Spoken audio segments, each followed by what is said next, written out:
Nisan. 20 gidiyorum.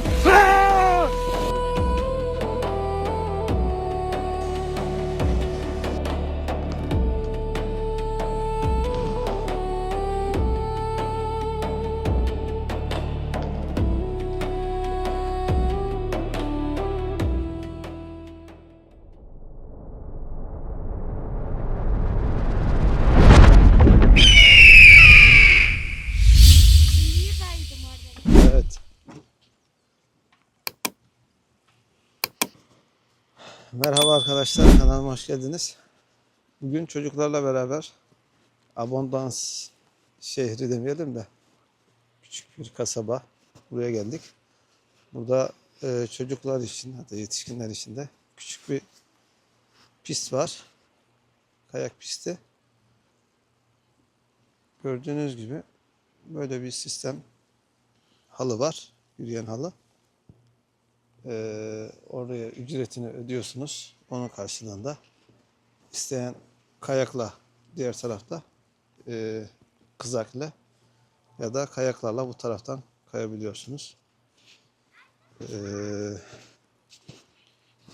Bir saatlik kişi başı 3 lira. Yarım günlüğü 6 euro. 20 gidiyorum.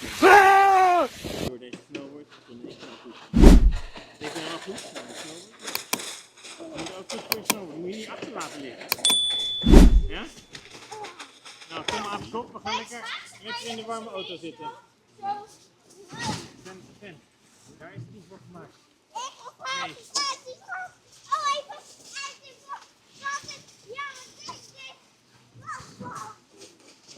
Je moet een beetje rustig doen nu.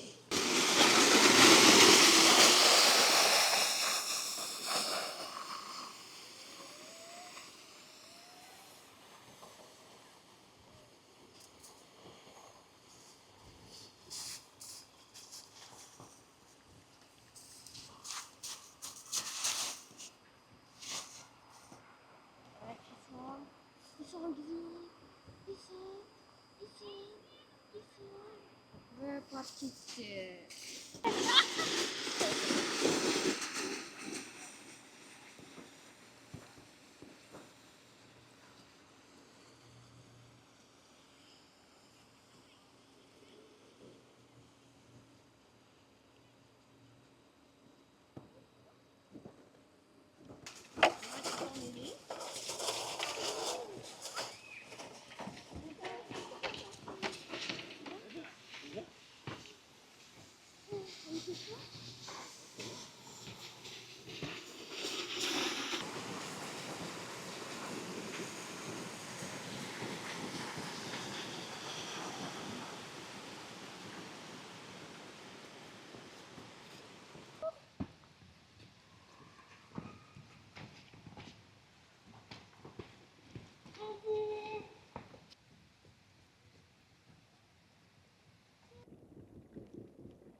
Gelirseniz